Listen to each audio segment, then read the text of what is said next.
Word Balloon, celebrating 16 years of excellence for you.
Welcome back, everybody. Time again for another Word Balloon Live, the comic book conversation show. John Suntress here. You see Kelly Sue DeConnick. Welcome back, Kel. Hello, friends. Good to see you. Good to see you. We're waiting on Phil Jimenez, but he should be here shortly. And very excited today to reopen the conversation regarding Wonder Woman Historia. Am I echoing on your end, Kel? Huh? Was I echoing on your end? No. Good. Okay. Oh, I want you to make sound sure. good to me. Oh, that's nice. Excellent. Couple hellos. Hello, Asha. Good to see you. Absolutely. And Dante, hello. Good to see you. And yeah, man, I'm very excited, man. I really appreciate you guys coming back 2 months later to discuss Historia. Super excited. Super excited to do it. Yes, thank you. These glasses are relatively new, and I love them, except that they are, I'm responding to a comment from Robert. They're some kind of frame that's supposed to be the long story short, Robert, is I love these glasses, and but I'm an old and I need progressives, and because these are made for me to work on the computer, they're useless out in the world. I can only use them sitting in front of the computer like this, and I'm completely bummed out. So I feel like I need to get another pair with my move about in the world prescription. I'm hip. Very JP Morgan, Gong Show era. So fun. I love them. I wanted like giant 70s bug out. I really want the ones that like drop down on the sides, you know? Like, nah, but womp womp. Hey, look who's here. It's Phil Jimenez, everybody. Hi, sorry about this. No worries, man. We just got started. Coast, and my iCal had me on for 3 hours from now. Oh, wow. Okay. So anyway, sorry about that. Hi. Okay. No, I'm glad you made it. That's cool. You know. Well, man, I mean, we're men and women. I don't know what do we say? People. People. Are you okay, baby? Yeah, I might just eat for a little bit while we do this. Okay. Oh, by all means, man. What kind of cereal? It should be fun. Sorry about that. Not at all. What kind of cereal, man?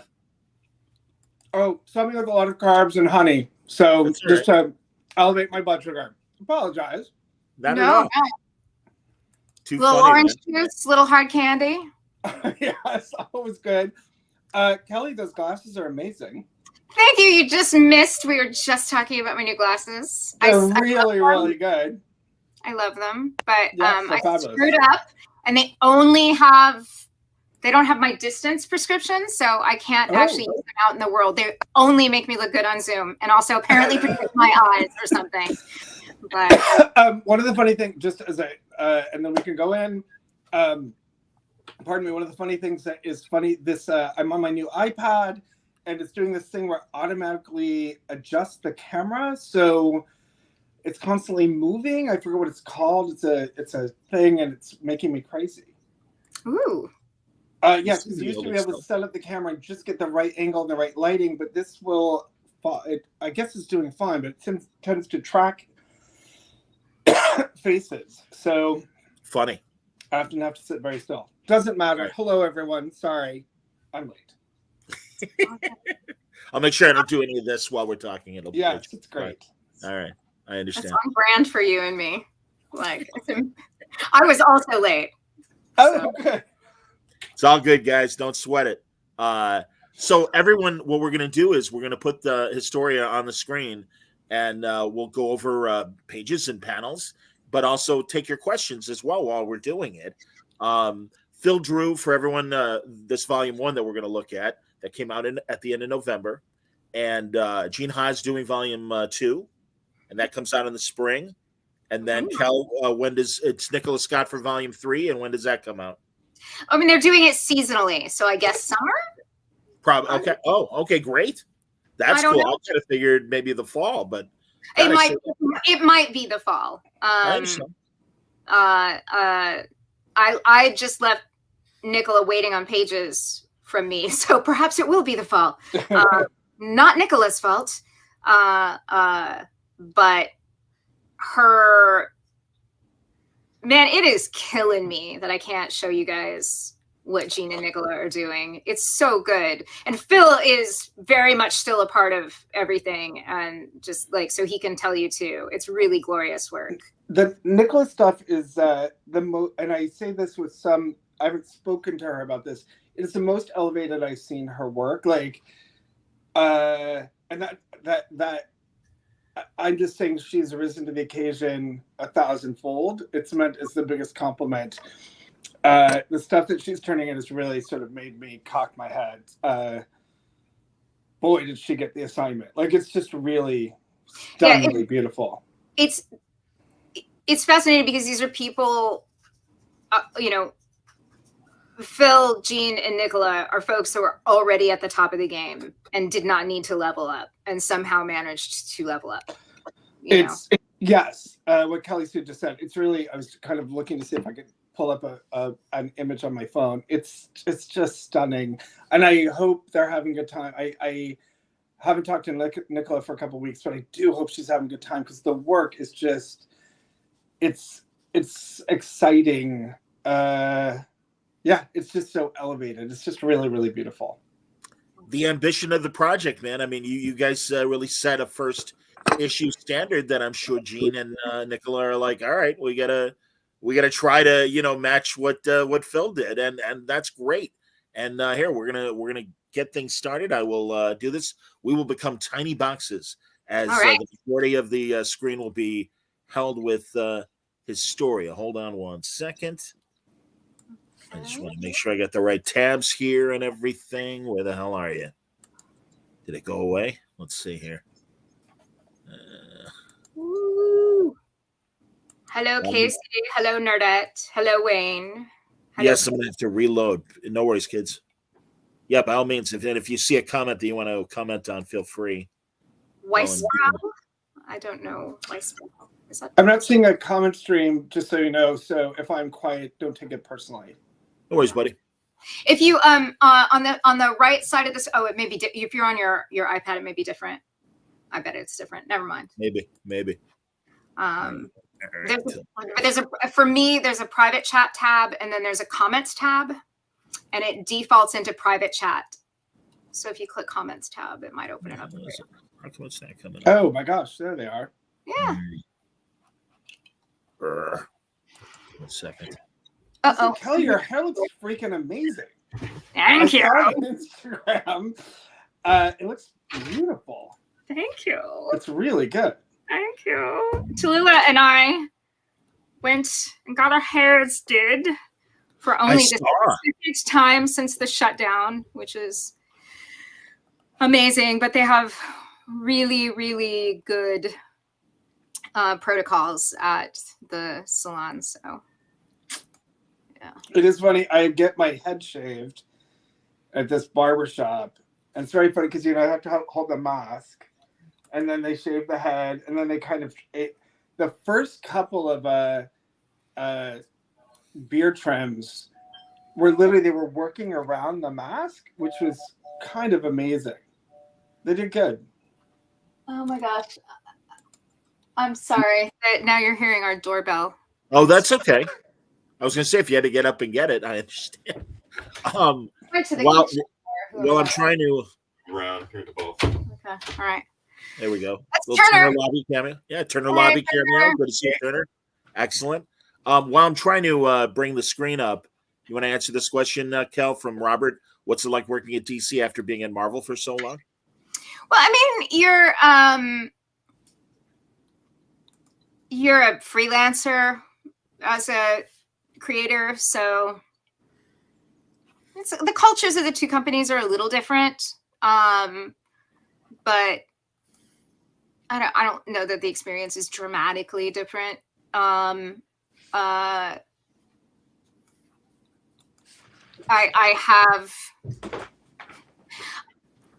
like chocolate and peanut butter, like they're two different universes to play in, and there are things to recommend both.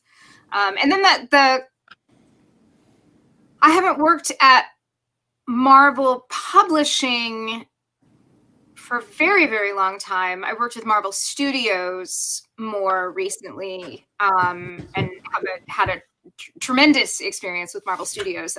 They've been grand. And honestly, I kind of went in fists up. I was like, Hollywood, I don't trust you. And they were great. I love them.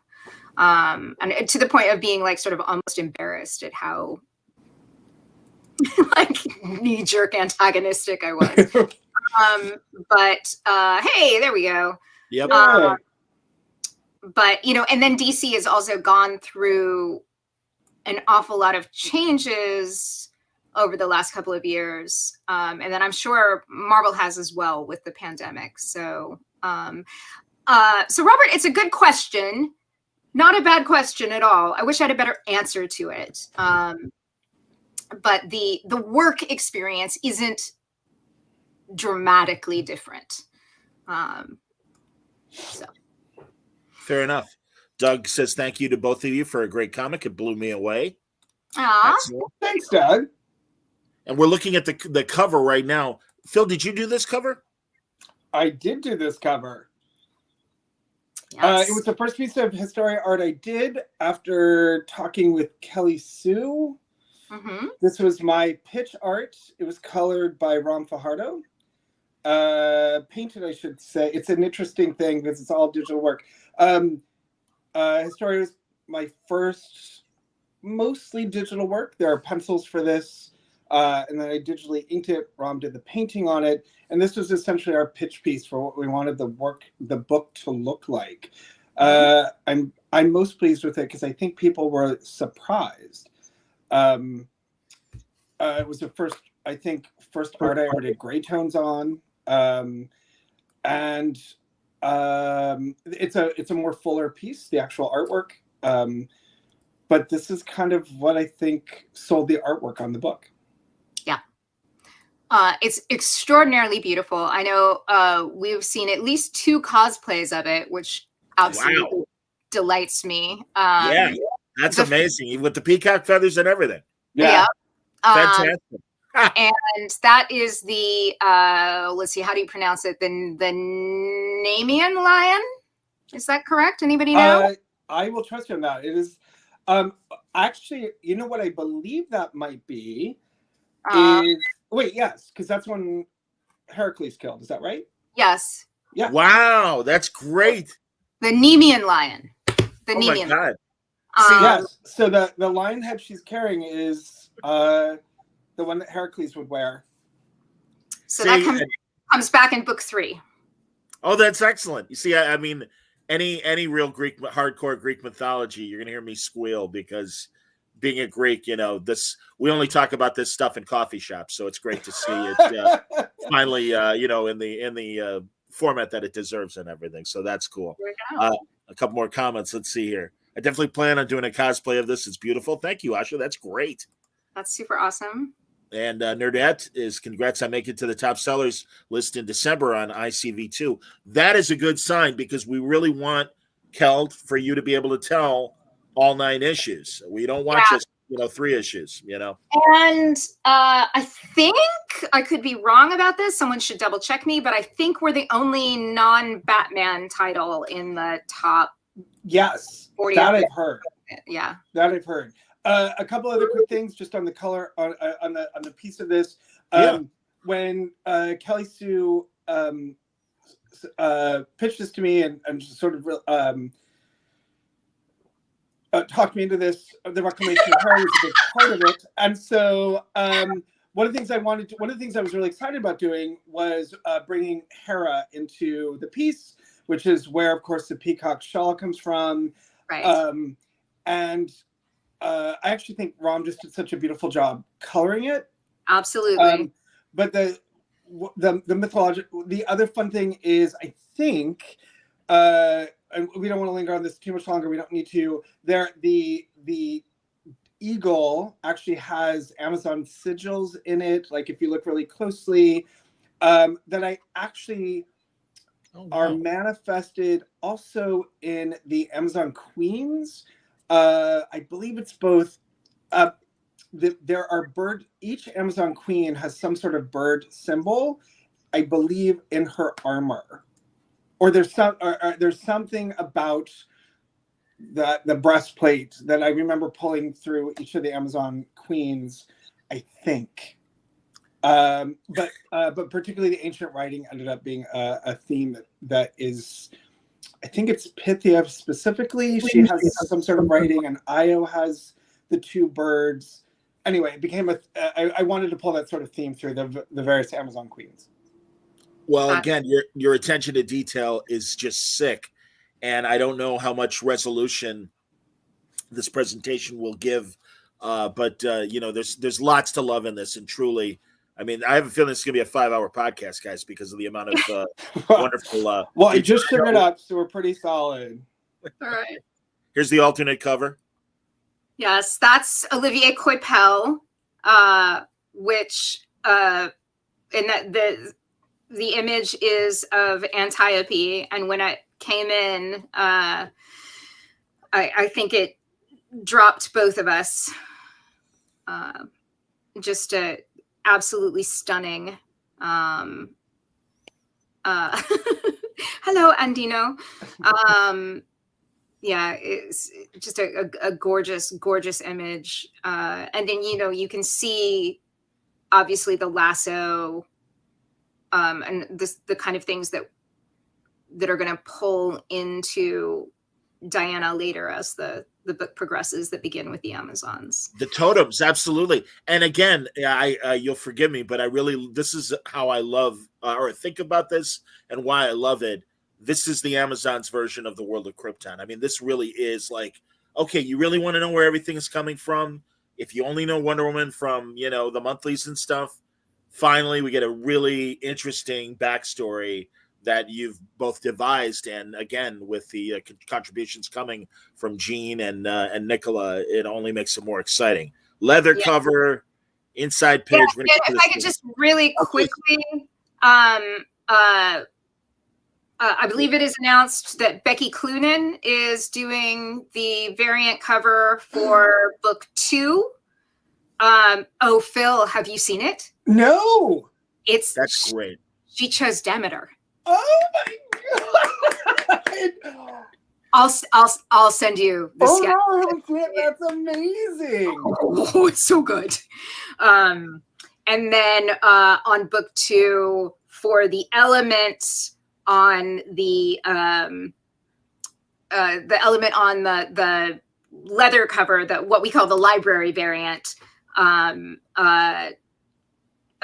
Jean has chosen a feather arrangement. Yeah.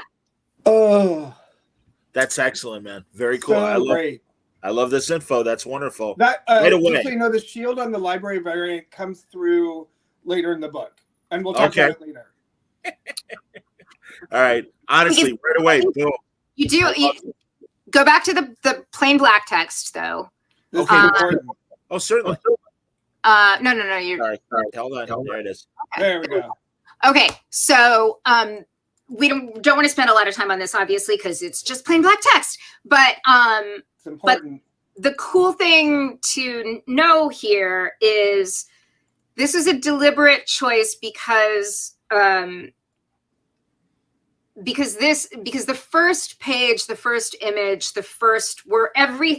all of the firsts are part of the contract that you make with the reader, right? This kind of sets the tone for everything. And by doing a tabula rasa, blank slate first page, what we're saying is forget everything you think you know, right? We're starting over. We're going to tell you everything you need to know. And we're not claiming that this is the ultimate version. We're not claiming that this is the true version, but this is our version, us being the Amazons. So that was the idea of this first page. And then expanding on that, what we're doing is for each of the subsequent books, because each subsequent book is drawn by a different artist until hopefully we get to book 9 and we get to come back to Phil. Because we're rebuilding their history, we add an element to this first page every time. So the first 5 pages of every book are essentially the same 5 pages, and the first 5 pages of every book are kind of the Rosetta Stone for that book and that artist.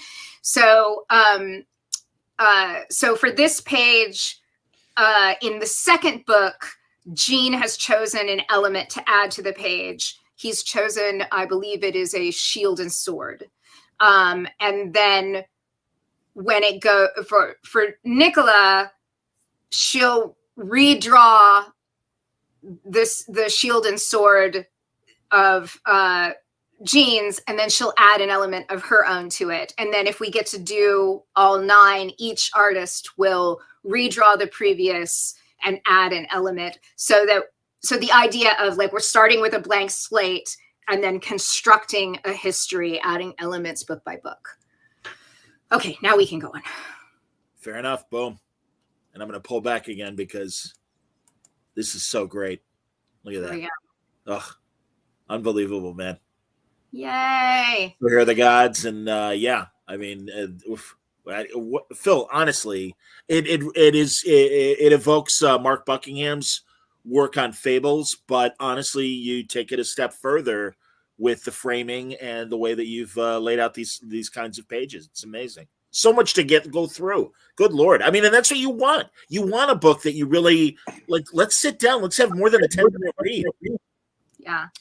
So that was a personal goal of my. So I'm just trying to keep this sort of condensed. When I was hired, Black Label was meant to be sort of cream of the crop. It was I took the Black Label title very seriously, and my goal was to give someone, a consumer who was going to spend $8 on this, something it could revisit over and over and over again. That was truly my goal.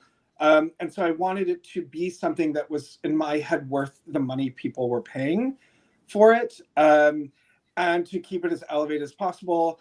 Here, of course, the introduction to the 6 primary goddesses of the Amazons. Kelly Sue and I had lots of discussions about who these beings were.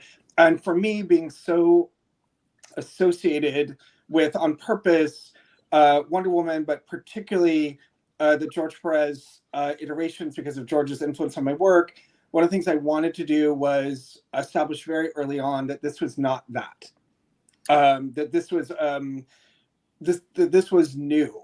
and that was actually very important for me, that because I believe that what Kelly Sue was doing here was a history of the Amazons for 2022 and beyond. I didn't want people to think we were going back. They're clearly homages and throwaways and Easter eggs for Wonder Woman fans, again, from previous iterations. But what I wanted to do with these goddesses was to say, these are our goddesses, and this is something new. One last thing, as everyone knows, I've talked about in other interviews,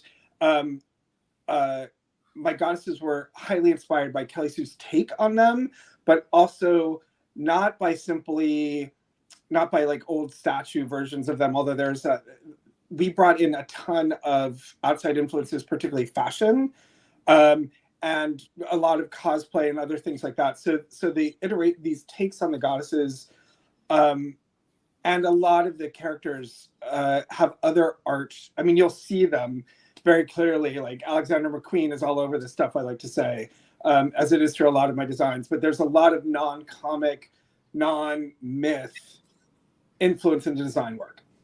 Yeah. Alex Savick is watching, everybody. Hi, Alex. And wants you to know he already got his copy. Amazing stuff. Phil knocked it out of the park.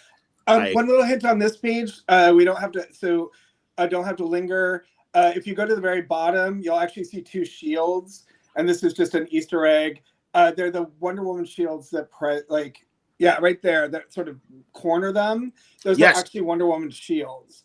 Sure. So the idea was it was a hint that these characters would be a part of, they were the progenitors of Wonder Woman, basically. The other fun thing I like is that you can see Persephone in Demeter's panel.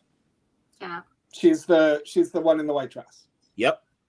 That's awesome. Someone also commented that they like that. How do you say it? Is it Hecate? It's Hecate. Heck, it is Hecate. Of course it is. Shame on me. That's okay. Yeah, but no, they were surprised, or I guess excited to see Hecate in there. Yeah. There was.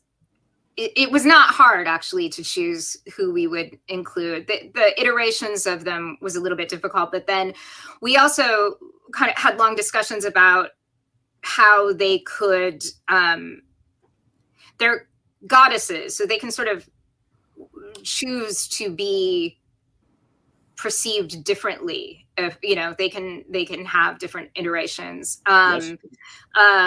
Also fun on this page, and I know if we spend too much time on every page, we'll never get through it, but Artemis is heavily inspired by my daughter. Yes! Oh, that's awesome. Sure. I see the face. Absolutely. Super, super exciting for our family.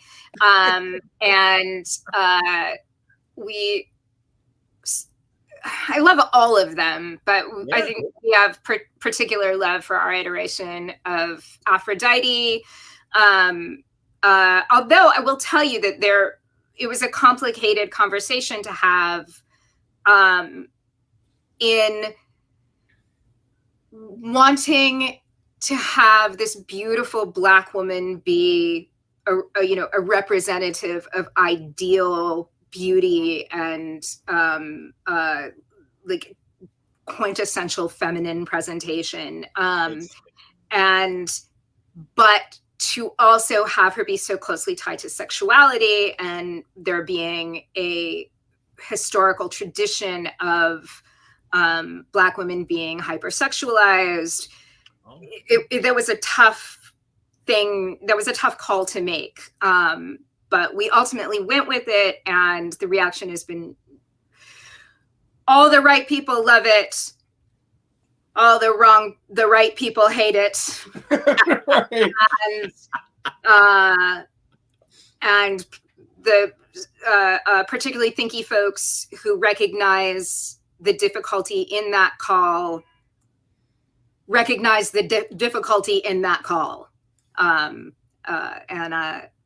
so that's something I'm very tickled with. And then also, Athena is very traditionally shorthanded as the goddess of wisdom and war. And something that we turned up in research that we really enjoyed was figuring out that that's actually a bit of a mistranslation.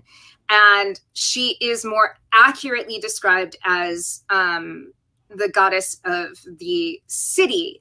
And if you think about the fact that,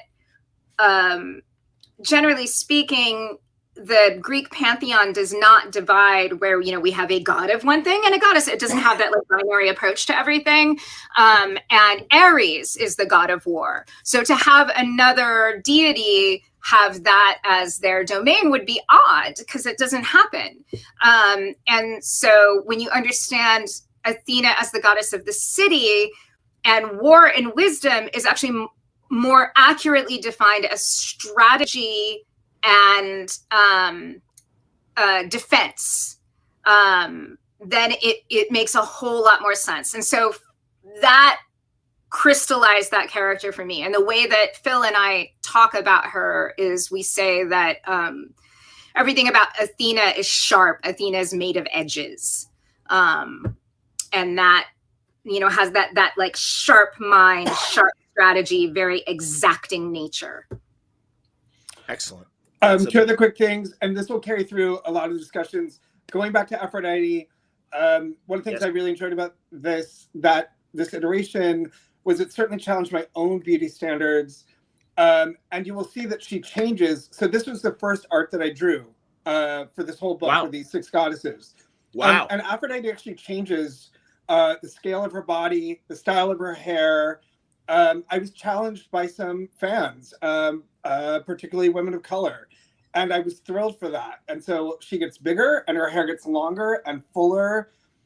It's not like Diana Ross and Beyonce, right? Like, so I think I probably took a more, I'm going to say, Hollywood celebrity approach to beauty. And so I really loved that challenge. And I love that she changes.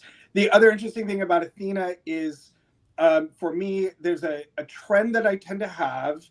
I've done it before, where I tend to disembody heads from bodies of characters who embody logic or reason. Like, I disconnect it, and I think that is my own general interpretation of the sense of the rational. People often say, like, you have to be rational, as if rationality is removed from emotion, as if if these two things don't collide when making emotion. Like, nothing makes me crazier than someone's like, you just have to make a logical decision. No decisions are made simply from logic, right? Like, there's a bunch of stuff that goes into it. Sure. But I've used this, I realize it's something I'm very interested in, is this disconnection of head from body. And so that played a part in this design choice. Also, as I mentioned before, and you can kind of see it behind me, oops, other side, I have these Indonesian shadow puppets, which are incredibly beautiful and long, and they were the inspirations for Athena's body. Wow. Phil, would you like make, I could see these things truly, that people might want them as individual prints. Would you ever consider doing that? In terms of- We're talking, my art dealer and I are trying to figure out how to do a very special, like, essentially 1 or 1 of 5 prints, like super limited edition, to make them unique. Again, most of this artwork is digital, and so we've thought about it before. I'll let you know soon. Okay, man. And also, we wanted to know, like, good Lord, how long did some of these pages, Weeks. take? Yeah, I would imagine. Good Lord. It would be impossible to answer that because he skipped from element to pay of. You couldn't answer that. I'm just talking for you, Phil. Let me explain, Phil. Please, please do. But he didn't do 1 page beginning to end. He would do, lay down some elements of this page and then go work on this page for a while and then come back to this page. So you couldn't say how long it took to finish 1 page. Yes, 100%. The other thing is, I do like to say labor was an enormous amount of work. Decision-making took an enormous amount of time. Like, a lot of it was just like, what is this going to look like? And then committing to it, which I found very difficult, feeling a certain amount of weight with this project and sort of responsibility. A lot of what took time was just deciding, yep, this is what it's going to look like, and then moving on. Phil, is there a newsletter that you and your art rep put out. Karen wanted to know, is there a way to get on any sort of advanced list regarding prints and things like that? Oh my gosh. I don't have a newsletter. I will talk about it. I tend to announce stuff on social media. Sure. That's a great question. I'll talk to him about it. Okay, man. And yeah, everybody obviously follow Phil's social accounts, and then that will keep you abreast of what's going on. So boom, Hera. All right. Just real quick before we move on to Hera, Wayne, no, you can change the pages, but Okay, Wayne asked, are all the remaining symbols predetermined for the first page, or does the artist of the book choose the symbol? They choose the symbol. And I actually encouraged Nicola to wait until the end, until she'd drawn the whole issue, to choose what element she'll add. And then Asha has some very kind words about Aphrodite, and we super appreciate that. And first issue made me love and appreciate the goddess Hestia a heck of a lot more. Yay! Who do we need to talk to get a Historia version of a McQueen scarf as merchandise? I'm for it. I don't know. Does anybody have an McQueen? Okay, I think we're good to go on. All right. So, any comments on the Hera shot, or should we move on? Let's see. Just we talked about Hera quite a bit, because one of the big important things about this book was to reclaim Hera. As far the touchstones for the character of Hera were Catherine Deneuve. Wow. Yes. And then Katharine Hepburn in the Lion in Winter, perhaps? In Winter, yes, which is one of my all-time favorite films. And then this globe that you see is this really cool manifestation of the collaborative process. Because I believe, Phil, the globe was entirely yours. All I know is that you introduced me to the idea that Hera was a goddess of prophecy. Right. And so that's where the globe came from. The only reason that globe is there is because you were talking about prophecy. And so I was like, oh shit. And so that was sorry. No, you that's where the globe came from. Yeah. And then I think Phil came up with the globe, and then because it was like, oh, that's brilliant, then now we use the globe. So now the globe, so it's like that back and forth. And that's when this is going really well, you genuinely don't remember who came up with something, which is neat. And then we could go into some of the more background elements, but let's not. Otherwise, we'll never get through. I'm hip. Absolutely. I do want to, but there's two things I think are really important. Go for it. Kelsey wrote in the script that we go left to right with Hera, not right to left, because Hera makes sense. So literally her composition is built so that Hera is a confrontational character. Right. And I love that. So that's one of my favorite descriptions in script I've ever read in 30 years. It was amazing. And I say this before, I was never, ever, ever, ever confused ever about who any of these characters were based on the way Kelly Sue wrote about them using descriptions like that. Right. Amazing. Two other quick things. When I started doing all this research on goddesses, many of them are known for one or two things, one or two symbols. I was able to find websites that, for example, were much more expansive about Hera's animals or flowers or whatever. So Hera's known for peacocks. She's also known for cuckoos, which are here. There's a certain kind of flower. I forget what it is. The pomegranate's her symbol. So I tried to be much more expansive with the mythological imagery with each of these characters. The other last thing I do want to mention here, aside from the amazing color that Ram Fajardo did on this, like it's that work, the labor that he went through, the torture I put him through, needs to be commended. He did such incredible work on this. But finally, for any aspiring artists, this stuff was heavily, I say, referenced and researched. I have like 18,000 pieces. I think it was my file, my Dropbox file of just random shit. And And so I want people to know that, like, I was constantly looking and pulling elements from all these disparate sources. I think a lot of people think that what we do just comes out of our head. And I want people to know that I was inspired by other artists.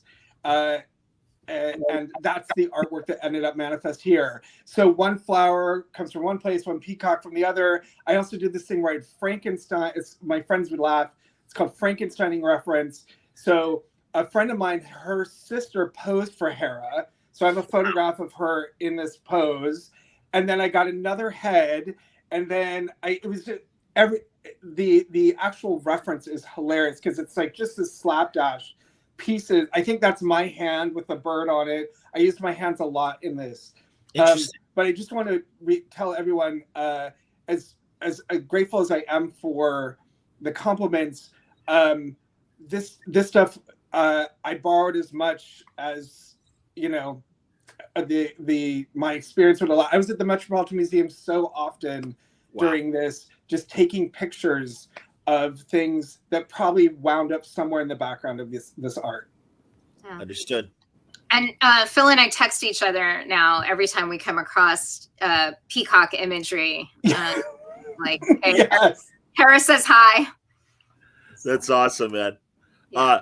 Again, I growing up with Greek culture surrounding me and everything, all these urns, I love this. And I mean, really, this is the real money shot for me. It's why I used it for the lobby card for this episode.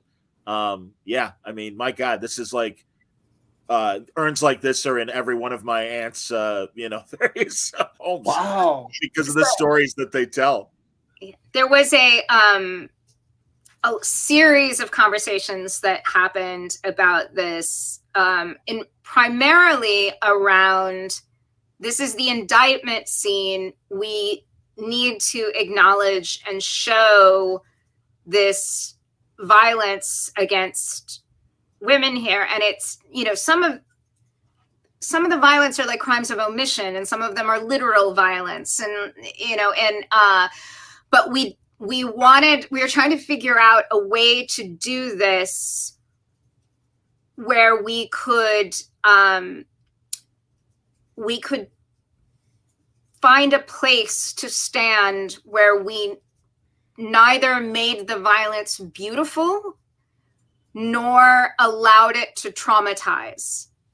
And so what we came up with was to do these silhouettes with, you know, using the color red, which has such a connection to the idea of blood and drama and trauma. And so by abstracting the women at the moment of violence into the red silhouettes, they were neither beautiful nor traumatizing. Because remember, we invite everyone to read this book, but we are centering a female reader. The conceit is that this is a story of the history of the Amazons for a young Amazon, okay? And so, the reason we have a library variant is because we want it to sort of feel like this is a history book for the Amazons. It's meant for baby Amazons to be taught. And so everyone is welcome to read, but this is who we're centering. And 1 in 4 women have experienced some kind of gender-based violence, and we don't want to re-traumatize 1 in 4 readers.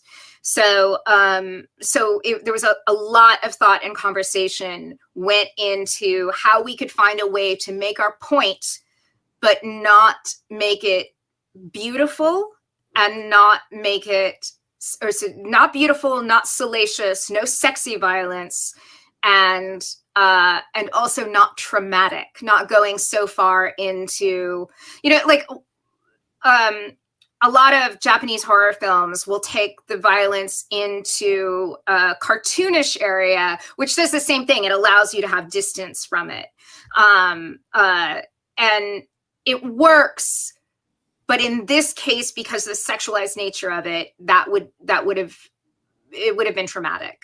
And so this is what we chose to do. And I'm very, very happy with how it came out. And the other funny thing about this is, so in the original version of it, this spread doesn't exist. So this spread came after some conversations. And then when I did write this page, the script says, however many you feel like drawing, Phil. Which was apparently a lot. Apparently he felt like drawing a lot. So thoughts, Phil? Yeah. My memory of these first few pages, and I could be wrong, was that I feel like we decided or had a discussion about at some point that the 6 Muka-inspired goddesses, even the painting of Hera, the vases, these were not real representations. They might have been paintings or pieces of art that the goddesses used to teach, right? And so in my head, this vase room is the reason they're floating sort of magically. It's in some antechamber. It's like, this is the way Amazons teach their history. I don't know why they're magic exactly. I mean, I have thoughts about it, but we refer to it as the library. It's the library, right? So this is where the history is taught, and they hover. And the what I wanted was the impact. So in the previous pages, Kelly Sue had written the various indictments, but there was a scale of crime that I felt like I wanted to convey here, and that was what I was really.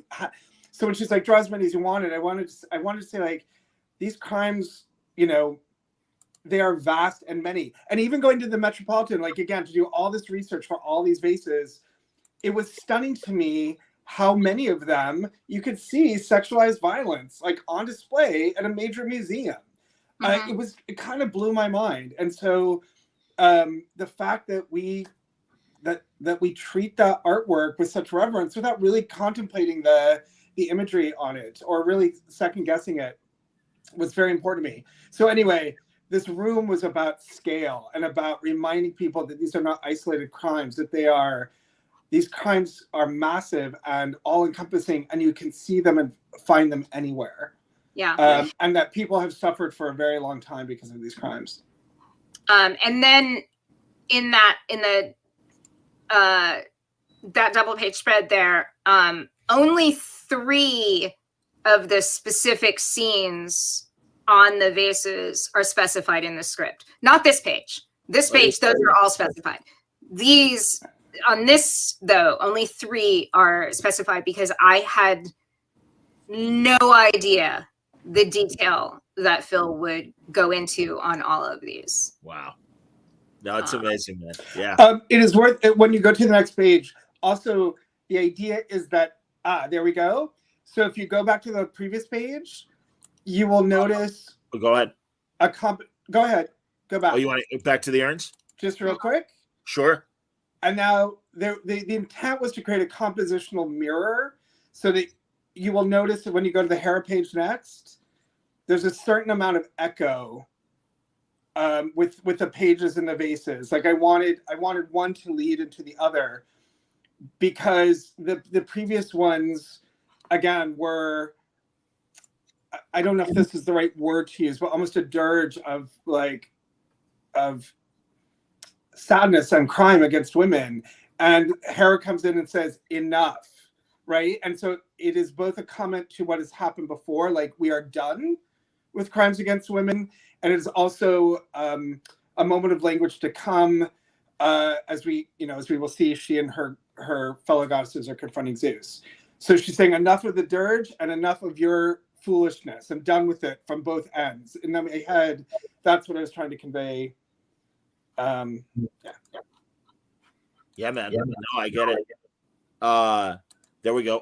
David, I love this duo. Have we already seen Hippolyta's wound? And do you think Diana has one? I'm going to hold off on the Diana answer, but yes, on Hippolyta. There you go. And oh, I know. Yes. We're very sorry about that. Yeah, it makes Hera all eyes. Absolutely. Yeah. Interesting. I love it, man. All right, let's move on. We're getting to there it is, the Let's go introduction. to this one. That one's better. Yeah. What's that? I was just gonna say I think the Zeus one is better. This is one of my least favorite pieces for a variety of reasons, but the Zeus one is good. So let's see. So scroll up a little bit. Sure. No, up. I'm so sorry. The other way. Zeus should be at the top of the page. There we go. Keep going. There we go. There we go. All right. Yeah. All right. Can you shrink it just a tiny bit more? So Sure. we can get... Yes. Please guide me, guys. Absolutely. There we go. All right. Okay. Let's see. So, dudes never get splashes. So even Zeus has to be broken up in panels. Hey, they're the women are the heroes. That's all right. These are the villains. All right. There's 4 pages to introduce the goddesses, and the gods get introduced in one panel. So that's fun. I think awesome. my memory is the only reason I wanted Zeus to be big is because he is ultimately a threat, right? And so yeah. One of my favorite things about comicking in general, but absolutely one of my favorite things here, and we'll talk about it in a couple of pages, but the way that you have so beautifully and freely played with scale and allowed characters to kind of grow and expand. I love it. And it's the thing in Bitch Planet where Valentine, there's a panel with Penny and Meiko, and and Penny is huge and Meiko is sweet, and like the way we play with scale in comics is absolutely one of my favorite things. No complaint. I love that Zeus is gigantic. He just does not get a splash. That's all. Just a couple other quick. So for mythology nerds out there, my inspiration for Zeus is Zeus Ammon, Ammon, who is a Libyan version of Zeus who had horns. So people are like, where did the horns come from? And again, Kelly and I talked about this a lot. The inspiration visually for these gods come from all over the place, and many of them are amalgams of Middle Eastern and African and Mediterranean versions of them, and clearly infused with that sort of fashion spirit. So, and there's actually a reclining figure, a very famous reclining figure that this pose is based on, but the horns and the look. Oh, and I wanted his body to embody the sort of storm, which is where that color comes from. Like he's a sky god, so I wanted that color. But the horns come from the Libyan version of Zeus. That's awesome, man. I absolutely love it. Yeah. No, this is amazing. I'm going to scroll until you guys tell me stop. I want to talk about something. Oh. So, golly. Okay, wait. Oh, yeah. Okay, go ahead. Back? Where do you want to go? Let's see. That page with Ares right there. Yes. The reading order on this page was really tricky when we got to lettering, but I'm really happy with how it worked out. But that moment I really want to call attention to, which I think was another film moment, is the And Grieving Mothers, where Hera's pointed line when she's looking directly at Ares, who is her son. So there's a nice little nasty jab in there. I also just love what a whiny twink Apollo is. It just delights me to no end. So when Kelly Sue told me her version of Apollo, it floored me because Apollo's never played a big part in Wonder Woman mythology generally. But also when she explained to me her take, I was like, this is so genius. I can't get, like, it took me a while, and then I got into it. I'm like, oh my God, this is so great. And yes, total whiny twink, 100%. One little moment that I do like on this, is that Artemis was going to shoot him with her arrow, and then she just hates him so much she just threw the arrows down just so she could go strangle him, which is where that comes from. And I actually posed for both. So this moment. Oh, here. Oh, really quickly. Stop here. So there's a couple scenes where Apollo's getting choked, and I know I was the reference for him, and definitely the sort of clutch the pearls moment that he has. I took the pictures for the reference for that, which is very funny. But this was an interesting thing. Kelly and I were talking about how do you introduce the gods without centering them. And so this is where they're actually all introduced by name. They're never really introduced officially by name. And so I wanted to do it in the smallest panel possible, where they're looking like the weakest or most ineffectual. So Ares is being attacked by all of Aphrodite's cupids. Poseidon, after Aphrodite sort of swept him through the gutters of Olympus, he's literally been you can't really tell, but in my head, he's been flushed down the toilets of Olympus. So he's just hanging there trying not to get like tossed out with the rest of the shit. You know, Apollo's like, how dare you? Like, Hephaestus' mask has been torn apart by his fight with Hestia. Dionysus is sort of like drunk, kind of, but turned away. What I tried to do with it, if you notice, Poseidon's turned away. Dionysus is turned away. Hephaestus, you can only see his broken mask. Apollo's horrified, right? As opposed to being sort of beautiful and bright and whatever. Ares is like swatting away, you know, cupids, for God's sakes. So this is my hope, was to strip from them some of their power that you might see in other comics and introduce them in ways that, I don't know if decentered is the right word, but certainly not their finest moments, right? Like really kind of stripping from them, I think, some of their grandeur. I defy anyone who's a fan of this kind of stuff to now, after reading this, try and watch Clash of the Titans. Either version. Right. Either version. Because truly, man, it's like these kind of choices, it's like so much shit is going on in the best ways. And it's fantastic. I love it. Yay. So I have only, I don't know about you, Kelly, I have only one story about this, which I don't know if I even told you, which you already might know. So in my head, Zeus leads with his dick, pardon me, like he's just gross, Yeah. right? And so the one moment where Hera's turning back and there's a feather there, I originally drew Zeus's balls because when he's tormenting her? No, down. You were right on the right page. So in that strip, and Hera's looking, and all the gods are taunting the goddesses as they leave, and now it's in shadow. Because I just thought Zeus is just that he's just so gross. And he would be like, oh, hey, ladies, you know, like I always wanted him just to lead that way. And just that the expression on Hera's face was just like you're such a cliche. Basically, like I can't believe how horrible you are.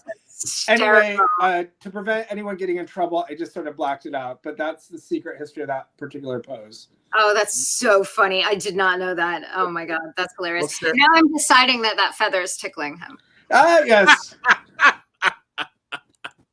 Everyone enjoys that, absolutely. And yeah, I like what Sarah says there, where it's not just in your head, Phil. In all of mythology, Zeus leads with his dick. Yes, indeed. I mean, he's just horrible. But anyway, so that was, I just felt like he's the sort of gross guy that would like, you know, because he also has so much. The other thing Kelly Sue and I talked about was the one thing Zeus has is a lot of physical power, so he could get away with that.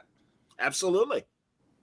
No, hey man, no, nobody likes Zeus as far as Greek gods go. We don't like Zeus. We like Hercules. Oh, no, we did actually. Somebody on Twitter early on was like, "At last, Zeus will finally have his perfect glory," and we're like, "Ooh, well, this might not be the book for you, buddy." Right? Maybe not.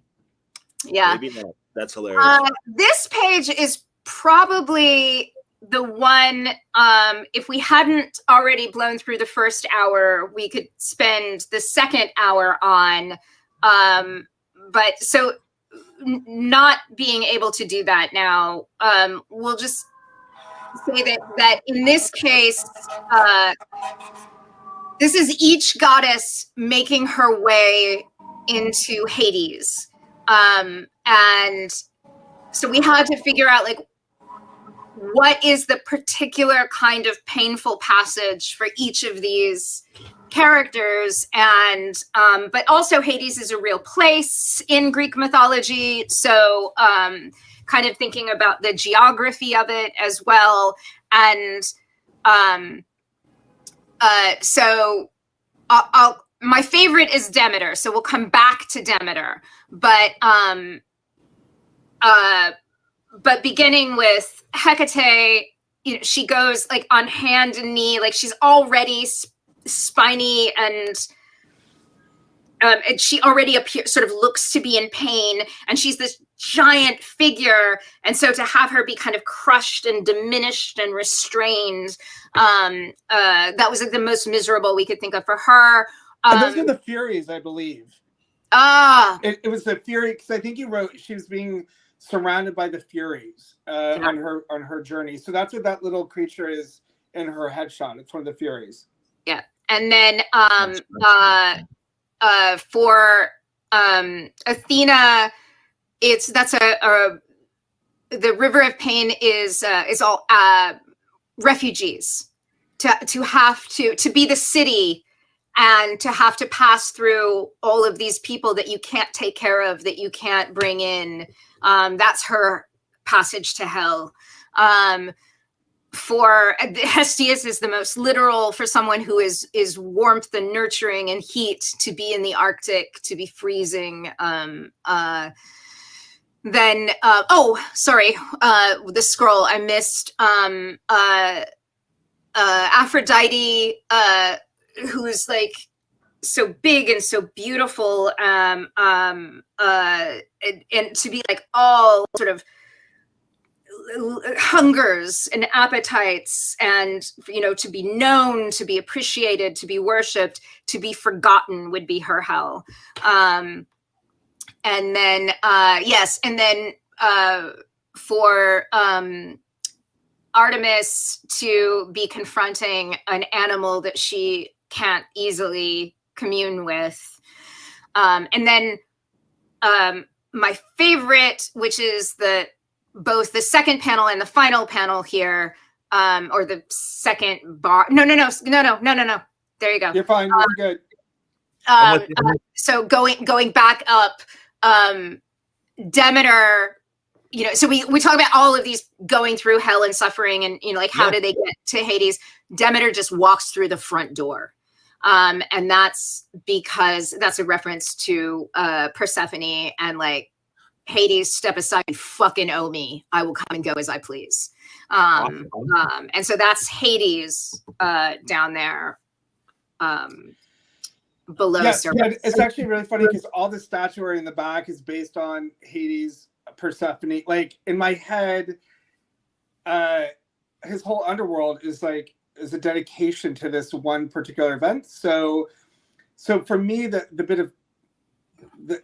bit of melancholy for Demeter is that she's walking through this place, having to pass on her daughter, but surrounded by this imagery of her daughter's assault by this man, right? Which just gives her more determination. She's just like, I hate it here. Like, so anyway, so if you look in the background, there's a lot of that. Yeah. And it's all pulled from various museums and stuff, and it's all inspired by that kind of art. Also, just this version of Hades. Gosh, I hope I'm not going to get in trouble. I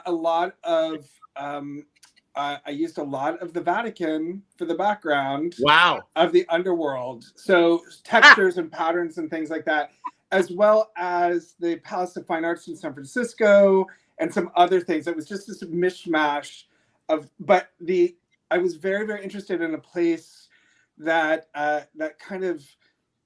What I want to say, decadent, ornate, but that felt fetid, I guess. Mm-hmm. Hey, I'm so glad that Stefan Sejic is joining us as well. And hey there. Stefan, you're welcome to come on Word Balloon, man. We got to make that happen. Yes. And that Cerebus is nuts. Can I say that I love the Athena panel, and you'll forgive me, guys, but it reminds me of what I love about the New Gods whenever we're on Apocalypse, and everyone, all the people of Apocalypse are these just lost souls that are just a sea of lost souls. And that was my immediate thought in seeing the Athena panel. One thing about the Athena panel, which you can't really see in color, but in black and white, I was quite proud of it. I was mimicking these Dürer cuts, like these I forget what century it is, 16th or 17th wood cuts. So there's a lot of texture in the background to try to emulate. Oh, I know what it was. It's also, you can get the Dory books. It was Dante's Inferno. And so which was all done in woodcut. So that particular panel has a lot of that kind of line work in it. That's awesome, man. Unbelievable. All right. Hey, how do we feel about going to the halfway mark and then setting up another one in a month? I love it. Oh, okay. Absolutely. Good Lord. Christ, that's another 15 or so pages. That's up to you guys. But yeah, no, it would be lovely to continue in another episode. Right. And then, John, you get another show out of it. I will better schedule my iCal. We could do this weekly if your guys' schedule's allowed it. Believe me, I understand. We could do a week on each spread, honestly. That's why, guys, and truly, this is so great, and I'm glad we are spending as much time as we are. So, I mean, I don't know. Do we? Right, so the Well of Souls there. Yeah. And there you really, boy, Artemis just shines there. I so love this iteration of her. I am obsessed with her. Again, Kelly Sue's daughter really were in my head constantly when I drew this character, both physically, but just in terms of spirit, right? And Kelly Sue and I amazing conversations about these goddesses, but particularly Artemis. And one of her descriptions in her script, again, I was like, I know everything I need to know about this character. It was just so amazing. And so getting her right was very important to me. I know what the line was. Yeah.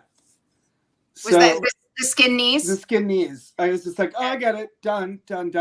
And I've said before, and I clearly, you're in front of me, so it sounds like I am blowing sunshine up your behind, but I'm really not. I think there are so many lessons to be learned about how to write for artists from this script. It was stunning how much information I got that was not simple stage direction. Everything I needed to know about these characters was in that script, and if it wasn't there, it was in a conversation. And Kelly Sue and I've talked about before, historically, I've not been very collaborative with my writers. They just give me a script, I draw it, I turn it in. Part of that is by design, and I kind of regret it on some level. I've never been particularly close to my writers, but part of that's I think they know I'm not really going to screw anything up. Like I'm not there to make them look bad. So okay, he'll do it, and that's fine. This was the most collaborative I've been with another creator, and I think the work is better because of it. It's so much more fun, I think, when the book is a conversation. Agreed. Yes. Between you two. Yes, indeed. Yeah. Absolutely. My God. I love what Sarah's saying here, too. It's honestly phenomenal how much thought and attention to detail goes into every panel. And, I mean, you can obviously see it, but there were references I definitely missed, despite rereading it several times and really taking my time on every page. 100%, guys. Seriously. And actually somebody else said, Kel, you should do like an audio book companion to this and really and have those explanations. Right? Yeah, I think that's what we're doing right now. So absolutely. One quick thing on the Well of Souls. So the shadow figures, which you can sort of see exposed and like one of those panels. So the idea in my head, the idea was that this well is guarded by essentially all these manifestations of Gaia or Mother Earth, and from whatever mythologies you want to pull, or more primal goddesses. Like these, like in my head, these are the grandmothers of the Amazons. And for me, and I've talked to Kelly Sue about this a lot. Like that lineage, matrilineal lineage, is hugely important. Was always in my head, partially because the women in my family, my mother, grandmother, great mother, kind of really hated each other, and were not. And I was very excited to work on a book where a lineage of women were supportive of each other, and so in my head, that's what these swirling guardians are. Is like, yeah, the Earth Mothers or whatever, like the grandmothers, the Titans. We can figure out who their stories are, but then as you see. The sort of multi-breasted figure that they turn into be is based on Artemis of Ephesus. It's a fairly famous piece of sculpture, but it's an Earth Mother sculpture. So that was the inspiration for the Guardians of the Well. Maybe someday this might be a terrible idea. Maybe someday we'll make our Pinterest boards public. We'd have to edit them. Oh, that would be interesting. Yeah. I mean, yeah, you'll see the influences. They had real impact on me. And what Kelly and I've talked about this a lot. Fortunately, our aesthetic was not super far. Like we really collided many similar ways, and so we brought that to the work. Yeah. Kel, you did that with Emma as well on Pretty Deadly. You guys had the Pinterest stuff that you shared. I have Pinterest boards for every book I work on. That's amazing. They're incredible. I bet. Yeah. Good Lord. Yeah, and I think just to hit that other point, you don't have to move the page, but to hit the point again about the idea of, so I'm trying to figure out how to say this in a way that's kind of brief, but I don't like the idea of the Amazonian culture being a utopian culture just because it's, I don't like it being a utopian culture, period. And I don't like it being a utopian culture because it's women. I think that dehumanizes women in a way that's detrimental. And so, our Amazons, and we haven't even gotten to the Amazons yet, but our Amazons and our goddesses are all flawed beings. That said, it is very important and very integral to me that, and to Phil, that these women love and support one another even when they have conflict. Hera, who is my favorite character in the whole book, is a phenomenal bitch. You refer to her as the queen bitch, absolutely. Yes, and she is nasty. You'll see in the opening of book 3, her exchange with her sister Demeter is just as catty as a 30s movie. But it all comes from this place of overwhelming love. Okay. It's not a competitive thing. It's not trying to diminish. Hera's in a bad mood all the time because she can see the future, you know? Right. And so when she's nasty, it doesn't undermine or erase how much love she has for every woman in this book. And I think that's the thing that is sort of utopian to me about it all, is that they're imperfect, they're flawed, they're arrogant, and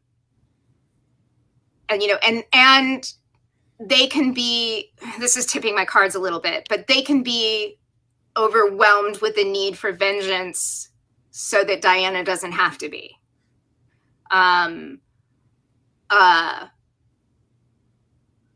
But it all ultimately comes from a place of love and heartbreak. So a couple of quick art things, totally shifting it just because I'm thinking about it. Yeah. No. I was actually sort of absorbing what you were saying, because your take on Amazon culture, on utopia, etc., like, again, had profound effect. And I've written I've said this before, I've written academic papers on this stuff, and a lot of your idea, like, I almost wish I could have written the last one after this project, because I think it really would have sort of reshaped some of the thesis. That said, in my head, so much of this, as much as someone in this body can do, was again about, it was never about making these women perfect, but it was certainly about love, just as you described. So that was infused through a lot of the work. A couple of funny little details. So on this page, on the left, in the center panel, there's a shot of Hera and Zeus, kind of, Hera's looking to the right, Zeus is looking to the left. It's sort of based on an old sculpture. Yes, that one. Yep. If you go all the way to the left, where Hera's standing, and look at the vase at the top of the stairs. Keep going. Where's your little pointer? No. Hera to the left. Now, yep. Now go Okay. to the stay where you are. Vase near her at the top of the stairs. Yeah. Yeah, right here. Right there. You see the base at the top there? There you go. Okay. So that, if you'll look really closely, that image of Zeus and Hera is wrapped around that vase. Oh, fantastic. And also the eagle and peacock symbols, you can't really see it in panel 3, which is looking down on the Well of Souls with all the worlds, the spirits swirling. The well itself is surrounded by essentially an embroidery of all the animals that the gods represent, and so those are pulled from that. So if you could pull the souls out of that, you would see the art there. The goddess attendants working with Hera are one is Hebe, I think her pronounced. She's the cupbearer of the gods, so she's the one that gives Hera her wine. And then Iris, who's goddess of rainbows, is the one helping her do dress. 2 minor goddesses who were constant attendants to Hera. I asked Kelly Sue if I could include them because they thought it was very interesting that Hera was working so like Hebe, for example, is Hera's daughter by Zeus, and I was really interested in this little bit of mythology, it made me wonder what her relationship with her own daughters is, as she's sort of working to create a world that is better for all daughters. Mm-hmm. The other thing that's really funny, and Kelly Sue and I agreed, is that Hera never wears the same thing twice.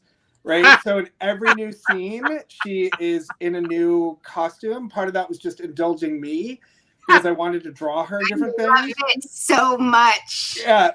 So you'll notice that she changes into this outfit, and then she's in this little number with the crown and the the bejeweled veil. And then the next time you see her, she's going to be in another dress. And the next time you see her after that. So in my head, I could never draw her in the same clothing twice because she would never do that. Yeah. Understood. Nerdette wants to know, Phil, do you do the inks? Say again? Do you do the inks? So I did all the line work on this book and the gray tones. Let's get okay, bye-bye. Yeah, exactly. Sorry, didn't mean, sometimes what are you going to do? The book sold really well. It's so weird that I'm sorry. I must have missed something. Yeah, a guy came in and said, I don't like your politics, so I didn't buy your book. I'm like, weird. Okay. That's so classic social media. I didn't come into your house to tell you I don't think that you should live with your mama anymore. But, Yeah, I know. Whatever. Sorry. No, I should just not acknowledge this shit.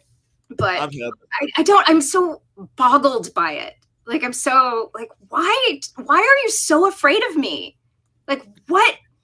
Well, it's honestly, it's everything, Kel. I mean, because literally, I have a friend who's I'm like, yeah, I haven't seen the Spider-Man movies. I hate the Marvel movies. I'm like, that's fine. And that's great. But, you're kind of in the minority. So that's okay. There's nothing wrong with it. You don't have to love this stuff. You don't have to love this as well. But I guess that's social media, man. People just have to pop in and go, yeah, I don't like this. And it's like, you didn't cater to me. How dare you? How dare you? It's supposed to be for me. No, it's not. I'm a lot of things are not for me. I don't run around talking all the time about the things that are not for me. No. Anyway. Yeah. All right. On we go, friends. Wayne is comparing your stuff indeed with Jim J.H. Williams. That's very nice. Woo! Absolutely, man. I'm with him, and I'm with you guys too. I think his pages are probably objectively better, but thank you.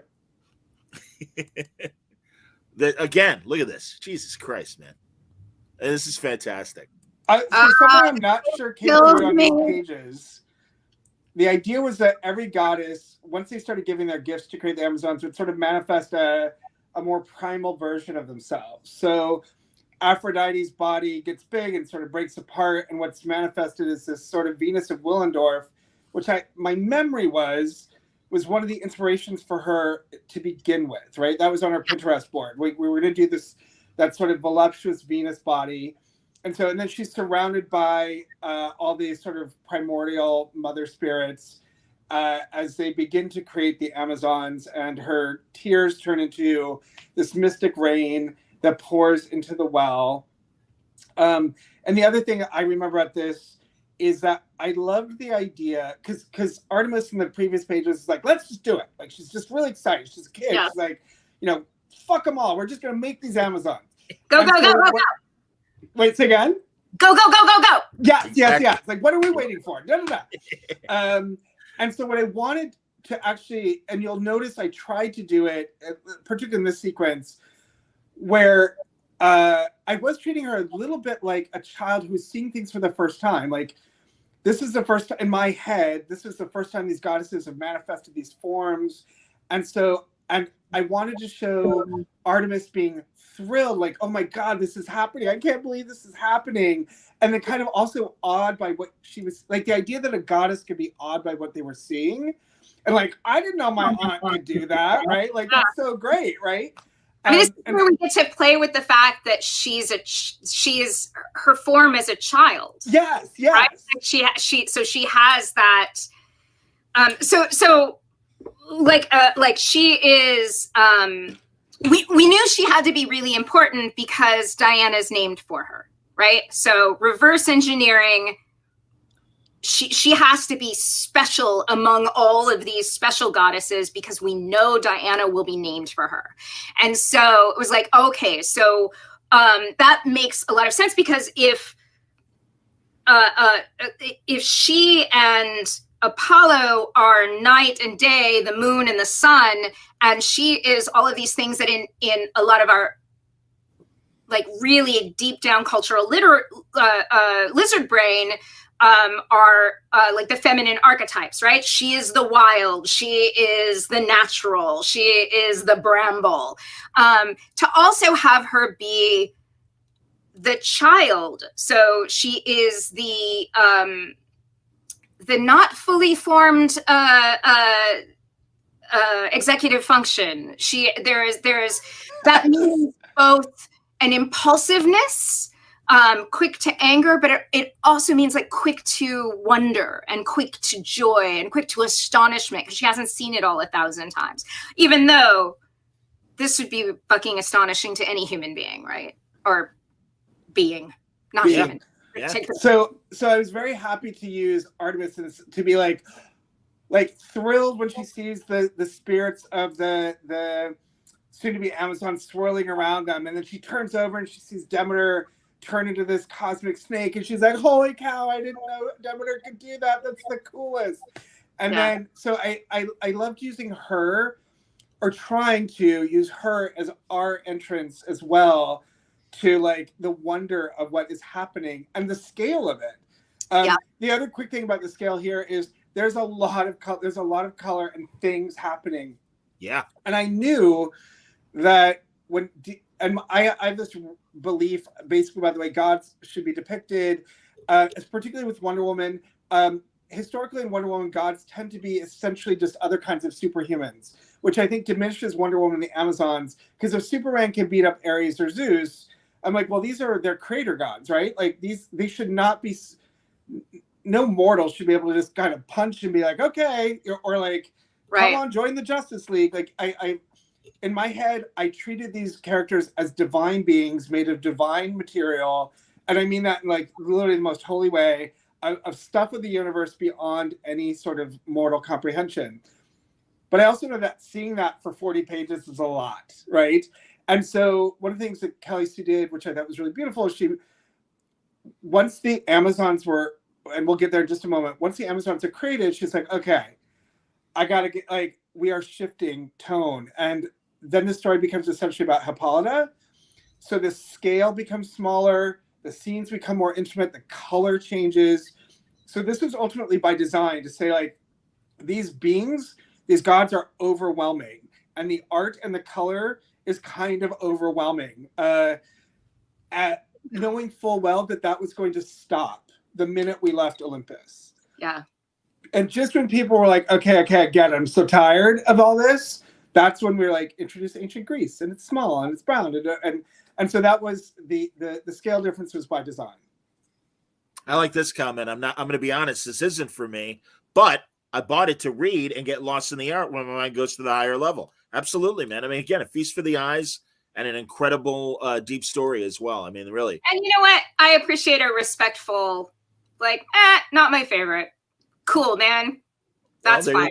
Thank you. I appreciate you. Yeah. So, and Wayne is late too. You know, he loves the Easter eggs in the pages. The best part of my history classes in high school were the studies of ancient cultures. I hear you, man. Yeah. Absolutely. All right. So moving on, let's see. We can wrap soon, guys, if you want. I mean, we're at the 21st page. You know. Let's get to where's the double page spread of the Amazons? It's 25. Let's see if we can get to 25. Back. Okay. Okay. No. All right. Yeah. So here again, we're in that like this should make you squint with the power of divinity kind of place. And I love the primal form of Artemis there. So brilliant. And each of their gifts, thinking about what they would give to the Amazons and then extrapolating out what that would mean for the Amazons, how that would characterize the Amazons too. There was a lot of thought that went into that. And this is another page too, where the like, God bless Clayton Cowles for 100%. Yeah, like, oh, we need the balloons here to help us with reading order on I do have to say, we talked about this, and I know this was one of those ones where we didn't agree on the ballooning, but I actually loved it when it was done. Yeah. And I'm not sure, like, again, God bless Clayton, and because I remember getting ready to open it, was like, oh, it looks freaking great, right? Like, for whatever reason, when I saw the original run alone, without, like, it just, my memory was like, oh, that's not how I imagined it. And then this came out, I was like, oh, this is great. It does exactly what it needs to. The power of good lettering and good balloon placement cannot be underestimated. Yeah. Totally scored on this page. Yeah. Gorgeous. Yeah, no, Clayton is extraordinary. Yeah. If you scroll down just like 3 more spreads. 3 more? Yeah. And then I think we'll get to the Amazons. There's that one, and then one more down. Oh, sure. No, one more spread down. Yep. There we go. There we are. Okay. Oh, actually, can we stop? We passed my favorite line. My favorite line in the book is on page 23. Can you guess what it is?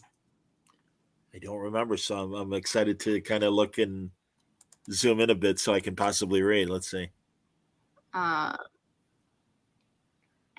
Yeah, let's see. Let me find it. I'll read it to you. Okay, go for it. All right. And so they labor, each bearing her measure out of Hades to the land of the living, where earth becomes yet another mother, accepting the seed and warming it, as the goddesses stand guard for many turns of the moon. At last, there is life. The first Amazon is born from the vessel of Demeter. Are you surprised? Had you heard she was Athena's? That we are warriors after all, and the history of men does prefer a tidy narrative. But no, sisters. The first born to the goddess is the first. God damn it. Sorry. But no, sisters. The first is born to the goddess of the harvest, for it is Demeter who ensures that man reaps what he sows. That's my favorite line in the whole book. I like it. Absolutely. And look at her dripping blood. Yes. That's excellent. Yeah, man. No, those are actually, it's not actually blood. It's those like pomegranate seeds. It's pomegranate seeds. Oh, okay. Swirling around her. Of course. Yeah. There we go. Hopefully that's a little bigger. Because that's her, because she's the face in the back, and the one in silhouette is her Amazon champion, and she's born of her pomegranate seeds. That's fantastic. That's fantastic. Jesus. Unbelievable, man. Very cool. Should we move on to another page? Yes. All right. Yes, ma'am. That's the queens. Those are the Amazon queens. So each, this of course echoes the layout for the introduction of the 6 primary goddesses. Yes. And these are the 6 queens of the first 6 Amazon tribes. Yeah. And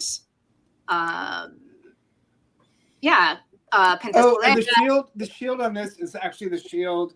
So that shield is an amalgam of like 5 different Wonder Woman shields from the movie. Wow.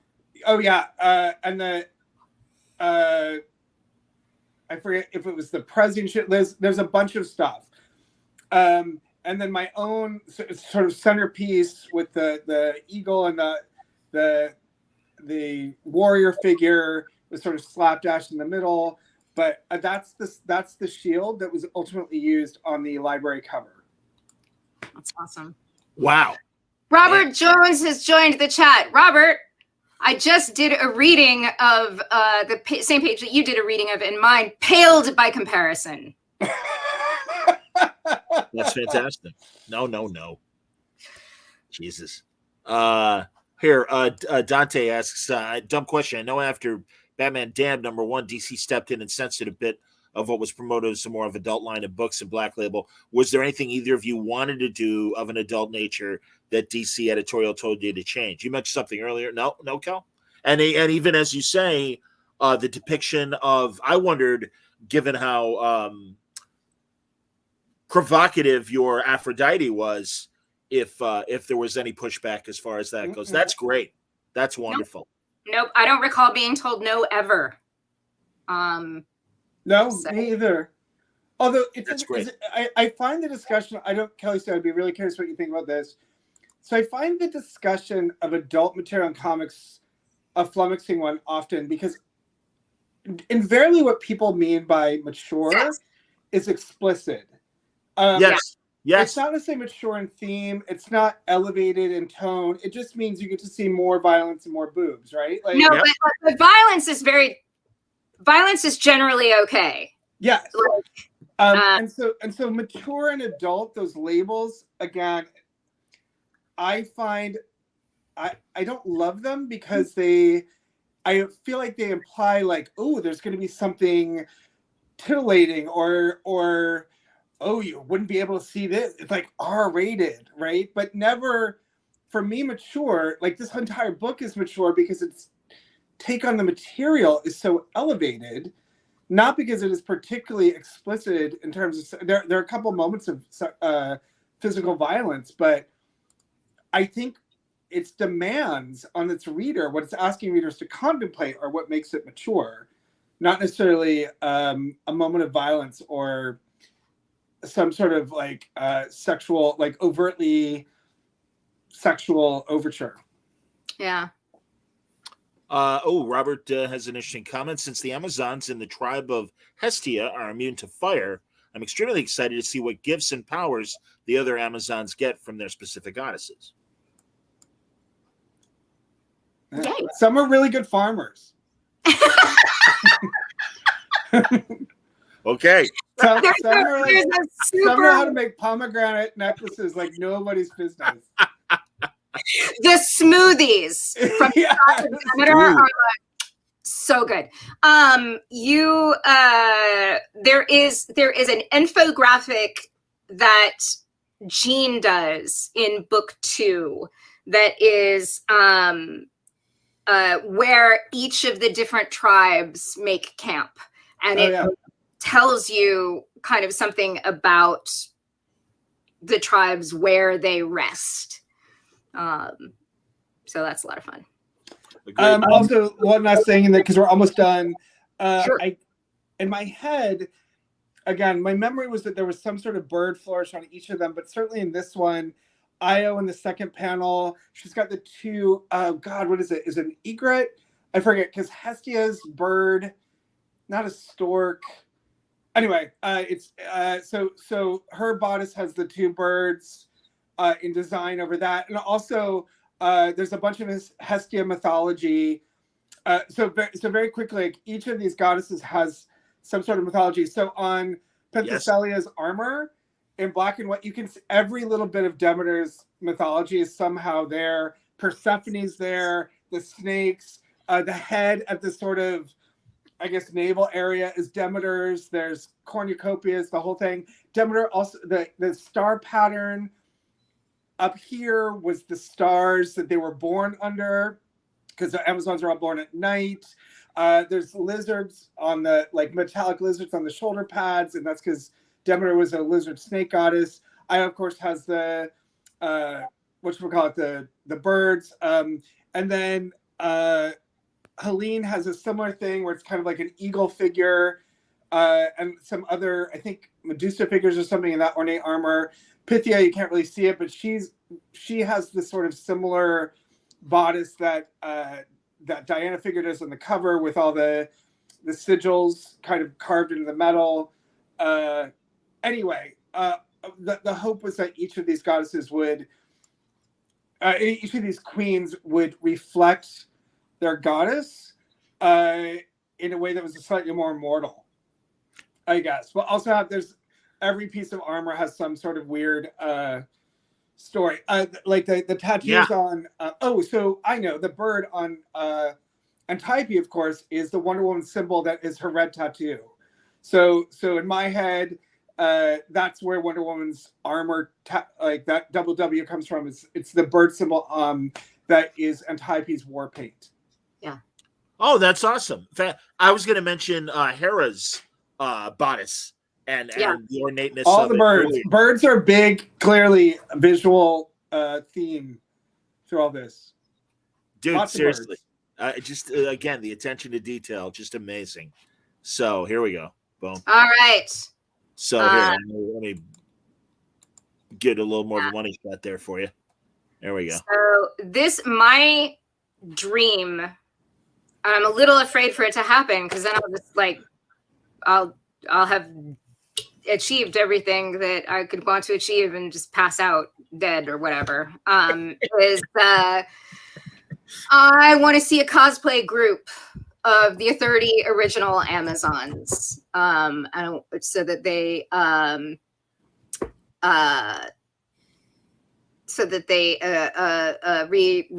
do this in this pose at Dragon Con on the steps where we always do the big Marvel and DC cosplay things. That would be the most amazing moment in the universe. So I live for that. Okay, I think. Okay, thank you, Sarah. Okay, I have to figure out a way to like get people who want to do this together, because there's a couple of people on Twitter who said that they would be game for it. And I don't know when we can see them together again, but yeah, unfortunately. But you know what? Here's the thing. If it's a while, that's good, because these costumes will take you a while. This is true. So, yeah. I would like almost volunteer to do one even. Do those.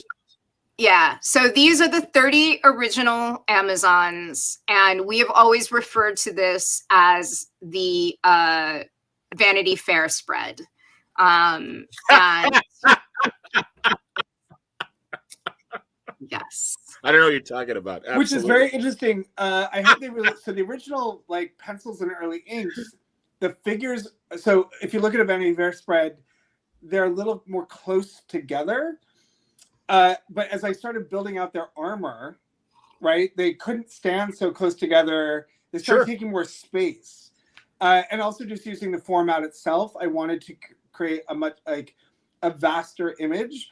But the Vanity Fair spreads were always in my reference screen, particularly because this camera looking down, right? Like clearly they're not looking at anyone. They've just showed up at their new headquarters and like, here we are, we're standing, right? Like, but like, and a lot of times they're not actually together. A lot of times they're like they've done. Yes. Right? Yeah. But that was always the number one, like the spirit of those spreads was always the number one thing in my head when I was drawing this. And oh my God, I think I shared on Instagram once about a year ago, the number of times I would slightly move the figures Like this thing took me for, and I'm not saying it bragging in any way. I move these figures so often to scale them appropriately and shrink them and make them bigger and make sure that they actually worked in some sort of three-dimensional space. Some of them, because I drew them all separately. And then put them on. I designed each one separately and then put them in the spread. So a couple of them had to be altered slightly for perspective. What was I going to say? But this to me was like, if we don't nail this, none of it, nothing else matters. This was the moment that I was trying really, really hard to get. A couple of other interesting design things, and then I'll wrap up my part. All of Hecate's Amazons, their faces are sort of like those gold Greek masks, but that's actually their faces. They're not masks. They can't be removed. So that was a conceit. So if someone was to try to pull off their mask, it would almost be like pulling at their skin. We have a version of Nubia in here. She's got the lion. Again, each of the Amazons is decorated with something that has to do with their goddess. So Vanilia, way up in the back, who's got the ibex horns coming out. Part of that was based on some character concept, but a version of Hestia, I think, from Northern Africa, was well known for, was it ibex? I think that's the name of the deers. So I'm like, okay, she's got those, and ostrich feathers, because she's also known for ostriches. So the goal was to try to bring, again, the element of the goddess and their queens into each piece of armor. Again, tons and tons of fashion inspiration, no hiding it. Also, I got to, it was interesting coming up with palettes. So a color I find really difficult to replicate historically in comics is the inside of an oyster shell, like pearlescent. So the idea was that Aphrodite's a tribe, the armor would reflect like mother of pearl. So that's kind of the closest we got. But apparently it's the one color that's actually very, very difficult to replicate. And then the other thing is I drew most of these characters, I have without their helmets on, and put their helmets on later. And so it was a way to sort of check facial type, ethnic type, all of it, like, because we wanted to have as many in 30, right? You can't represent all of humanity with 30 figures, but we wanted to represent as many different types of people from as many different places as possible. Yeah. And just the body type diversity is so beautiful here. And there's I know. Sarah, how do we rent a puma and 2 baby bears? Yes, and a lion and a couple of dogs and some birds. And snakes and ferrets, and there's a crustacean in there as well, I believe. There's a giant crab. There was also I took them out because they're not drawn very well. They were drawn terribly. I tried to draw like a horde of mice under one of Antiope's tribe, and if you see it, I forget where it is. I think it might be to the left of Penthesilea. There's still one little mouse that I forgot to delete. Aww. So it's just sort of looking there. Yeah. I love that. And there's a porcupine. Yeah. Well, lots all of the animal familiars make me very happy. Some ocelots. Ayala has her hawks. Lots of animals. So we're going to need to rent some animals. Yeah. Or fake them. We just needed. Oh, I was going to say a taxidermist, but that probably. How about a stuffy maker? I like this idea. Yeah. Ayla's hawks and the twins bears they have independent moments in book 3. Yeah, so there's like ways that we really try to give everybody a moment as much as we can. And let's see what other little Easter eggs in here. What is her name? Hestia's tribe with the giant fire wings. Oh, that's Tamandra. Timandra's face is a nod to Nicola. Yes, Nicola Scott was the model wow. for that Amazon. The one with the fiery wings. The fiery wings, which I forget what they're called. There's a certain kind of warrior, and they had these big metal wings. And I was like, well, what if they have metal wings, but they're on fire? That makes her an Amazon, right? Yeah. So like, but yeah, so that's, I had Nicola send me a picture of her. So if you look at her, it's good. It's actually a pretty decent likeness. Unfortunately, so all of Hestia's tribe have these, it's almost like their war paint is like live embers, sort of painted on their faces. So she's a little gray, but that's Nicola. Yeah. The two twins, the kind of feral twins in the front, are Lyke and Thero. And we went, I think there was more time spent on their names than any of the rest. I don't think they absolutely have to be twins. We simply refer to them as twins, Robert. I don't know. Maybe they are twins. I will say I designed them as twins for a single reason, because Artemis is a twin. Of course. And so in my head, at least two of our Amazons would be twins. Absolutely. Yes. Agreed. Yes. They're twins. But I feel like of all of them, so many of these characters I had in my head just practically previously existing Amazons that I was sort of riffing on. The twins are, I would say, are ours, right? Like, yeah. And I like them they're two of my favorites. Yeah, I like them, because I think of them as just feral. Yeah, me too. I think I wrote in my character notes also that they smell like they haven't bathed in a week. Yeah. Like they're just like, and so when they show up, like there's someone in front, some of the other Amazons are like, whoa. Well, everybody. In the moment when going back, and you don't have to flip back, John, but when Zeus is mocking them he's playing word games with them when they're like, we're not birds, because he calls them my doves. And he's like, really, the peacock and the owl. And then he looks to Artemis, and there's nothing bird-like that you think he's going to, and then he reaches into her mouth and pulls out a chicken feather. And that the idea of that is she's just eaten a whole chicken, right? Like, so I think that Lyke and Thero are like, let's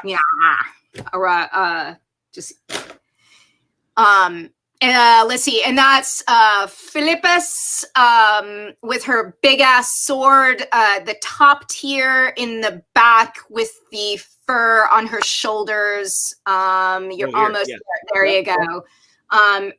Philippus has a wildly important beat in book 2.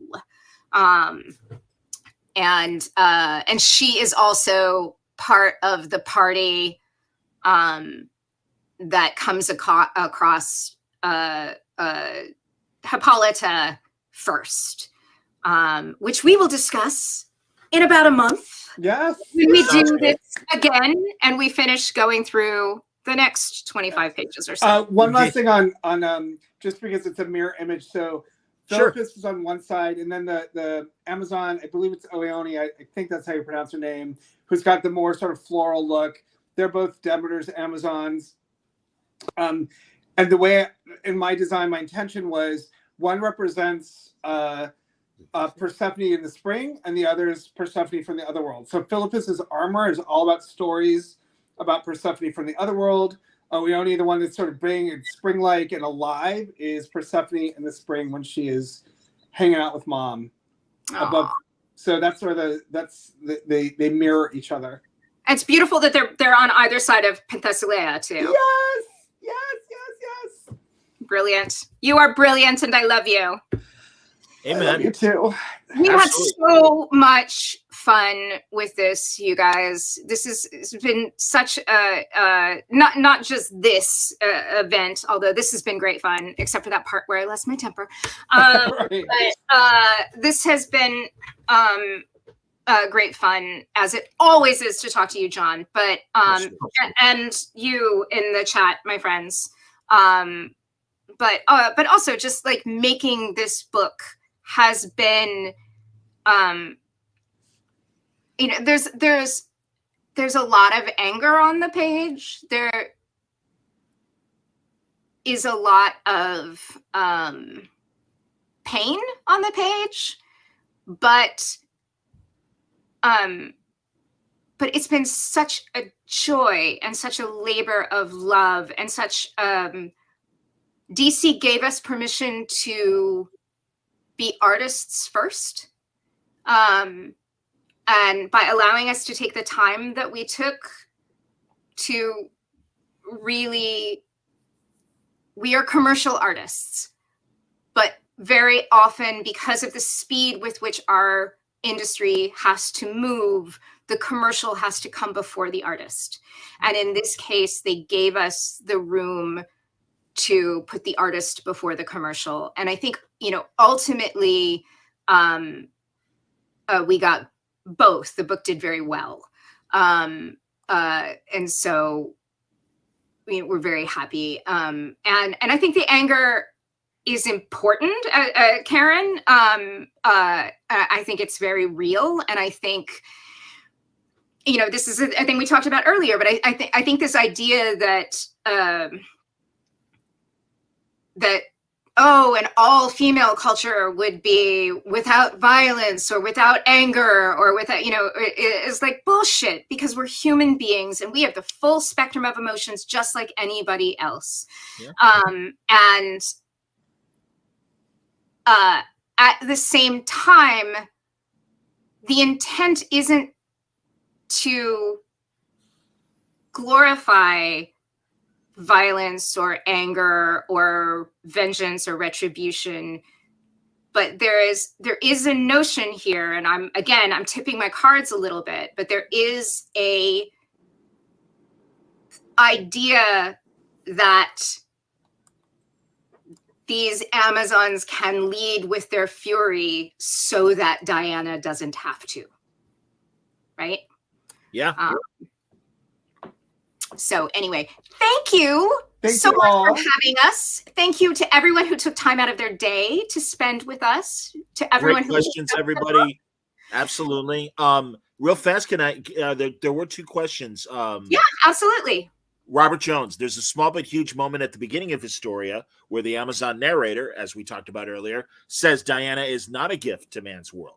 That's a big idea. Is it going to be explored further? Yes. Because a gift is a thing, not a person. Yes, absolutely. Robert, you are such a fucking careful reader. Like, there's so many things that you have noted that we didn't hang any hats on. In addition, if you guys don't know, Robert is also the author of The Prophets, which is an extraordinary novel that has, I think, had one of the biggest first novel showings in ages.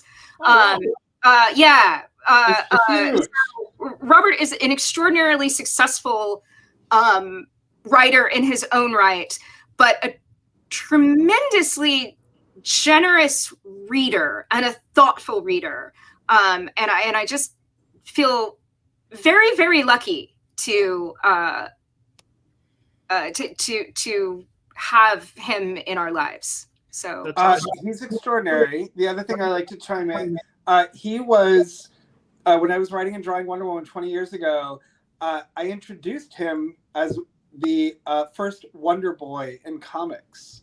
So because he was probably one of my biggest supporters in comics. So he means a lot to me. Wow. And his success is extraordinary. So if you have a chance, go read The Prophets, because it's actually a really extraordinary book, and the language is amazing, and it's worth it. Just beyond that. So go by the prophets. But also thank you, Robert, for being such a good reader.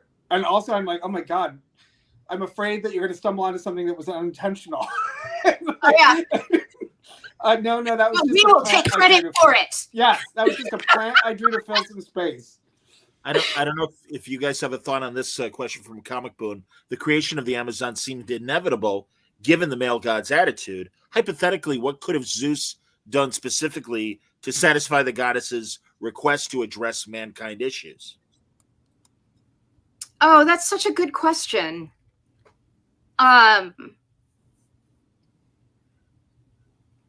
you guys are pondering it, I will offer, I don't believe it's in Zeus's nature to think like that. No, but like what are they asking for is a good question. I think they were asking to be heard first. You know, I think having not been dismissed so summarily that, you know, that because Zeus comes back with these two things where he's like, yeah, but that's your job, basically, you know, is like, well, dude's got to be aggressive and like, and you know, and in my way, this like gender is so incredibly complex. And this is something that we're going to need to address also, is as we go on, there will be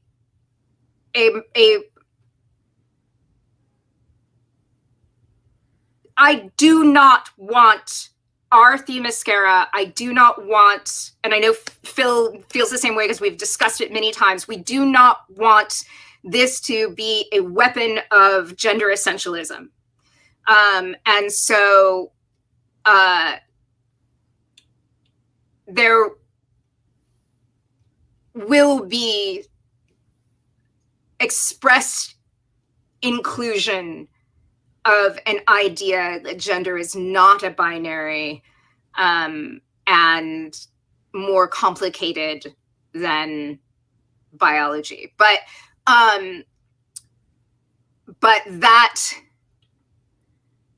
idea that like, well, women are this way and men are this way, you know, just it doesn't reflect my experience of the world. It doesn't reflect my experience of human beings.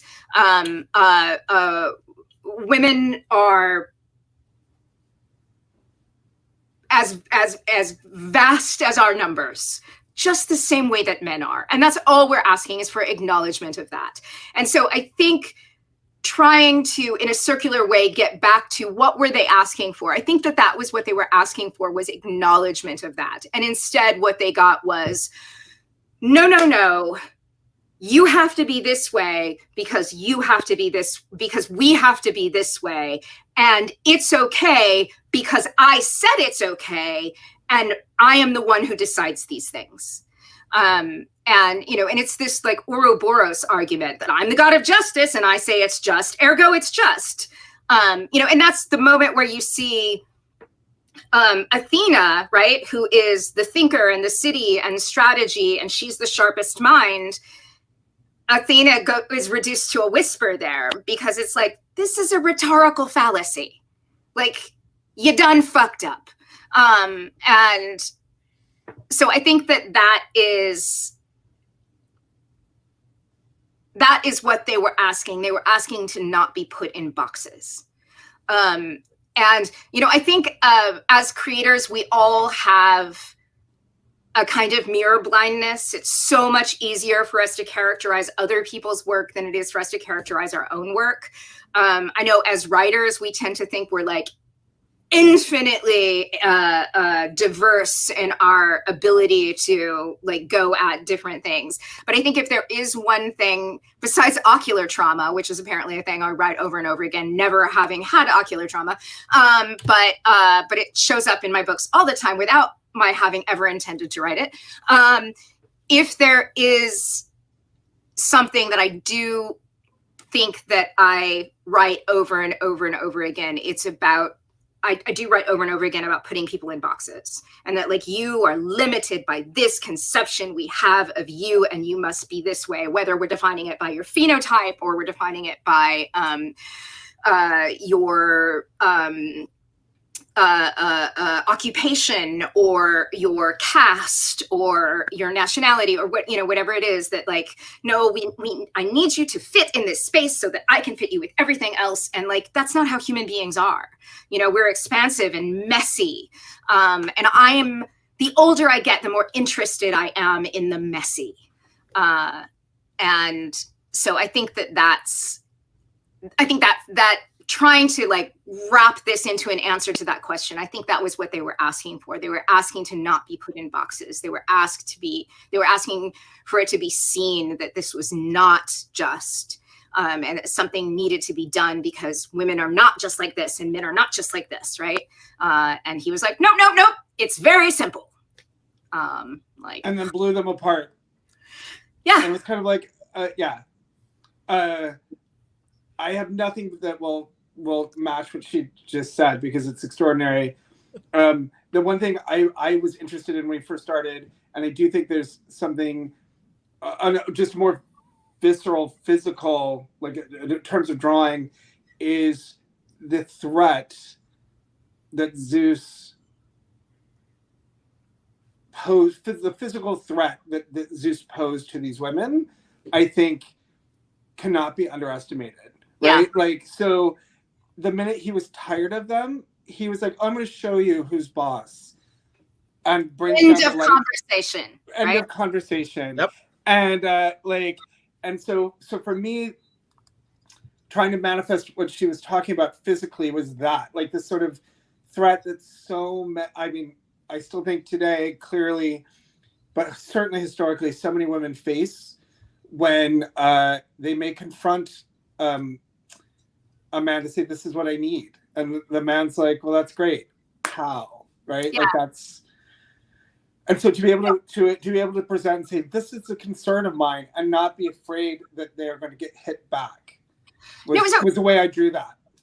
Such a fascinating, and I know we're trying to wrap this up, I'm so sorry, but like during the Kavanaugh confirmation, I was fascinated, and regardless, like let's set aside the actual, right? But I was utterly fascinated by the number of women who found themselves pained at the prospect of disappointing this man who had worked his whole life for this thing, right? And you know, the idea that like only sitting on the second highest court in the land was like a disappointment he would not be able to get over, right? It was fascinating to me the number of women who would privilege that over, like that's enough, maybe the accusations are just enough of a question mark that we don't put him on the bench, right? You know, and also this idea that like, well, you know, if you draw that as the line, then who's going to make it on the bench? You know, well, maybe that's how we end up with 9 women on the bench. But anyway, like as though we don't know any men who don't go through life without credible sexual assault accusations. Weird. Anyway, all that aside, which I said I wasn't going to say, but I did. But that's me. Hi. All that aside, I was really spent a lot of time thinking about how, as women, our physical safety has been so dependent upon our ability to understand the needs and desires of the most powerful men in the room, and to make sure that those needs and desires are serviced so that we are safe. And it is so natural. And I don't mean natural like biology. I mean natural like cultural indoctrination for thousands of years. Yeah. For us to be able to see the world through his eyes, see what he needs and what he wants and what he requires to feel safe and happy so that we have physical safety. Also, we need to make sure so we can be punished as women for asking outright for what we need or want, because then we're demanding or we're harpies or shrewish, and so but every human being has to have their needs met, and so we figure out ways to get our needs met surreptitiously, right? But then we're manipulative bitches, and it's like, no, you're setting us up so we can't possibly win here, and because our physical safety has been dependent upon the comfort of the strongest man in the room or the most powerful man in the room, it is in us to see the world through his eyes. And sometimes the discomfort or risk in trying to turn that off is too much.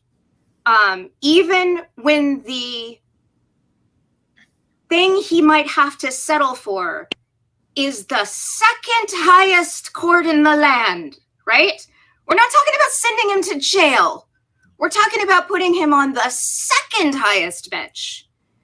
Like, that would be too much of a disappointment for this powerful man for us to be comfortable. Anyway, I found it all to be very fascinating. And I think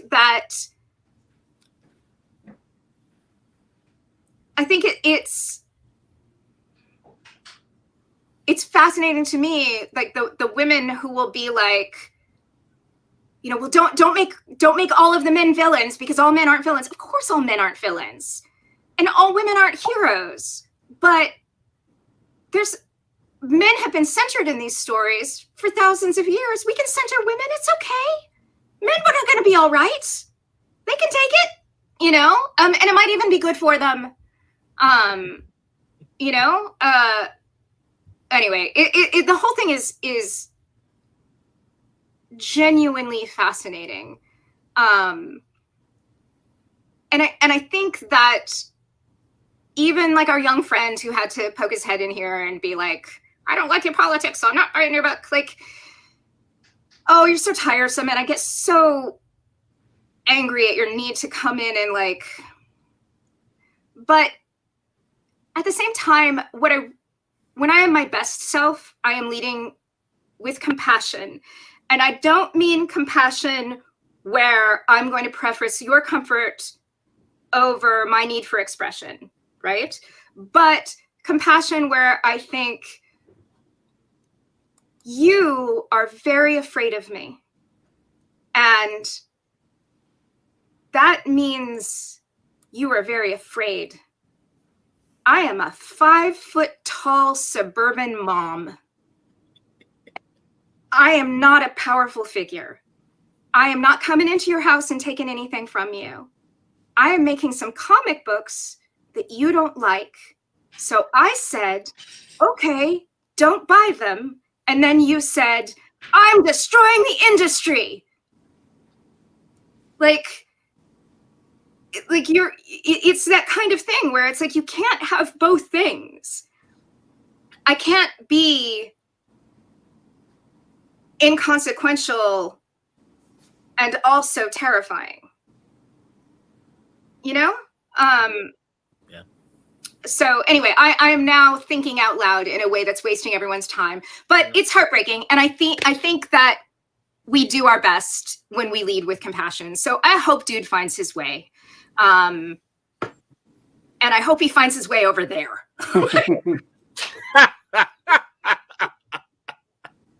I'm so glad that you come on and speak about these things, Kel, because I agree with Jack. Love hearing this point of view from Kelly Sue as a cis male. I don't often think about this perspective. It's important to consider that said perspective. 100%, man. And that's what fiction does, right? Fiction allows us as well as we can to see the world through someone else's eyes. Yeah. Right? That's why The Prophets is such a fucking important book. So anyway, thank you, everyone. Thank you, Phil. Thank you, John. Pleasure is always mine. Thank you, everyone. All right. Honestly, guys, it means so much to me that you guys do come back and we get to have these kind of conversations. And again, this work deserves the attention, and that's why I'm so thrilled to be the facilitator to the audience to hear these thoughts. So thank you all for watching, and we'll reconvene next month and then do part 2 of this director's commentary. That's terrific. I gotta go. Yeah. I love you. I'll talk to you guys later, okay? Thanks, Bill. Take care. Bye-bye. You well. Kel, thank you. And everybody watching, thank you very much. And it's more great conversation coming in the days ahead here at Word Balloon Live. And until then, everybody stay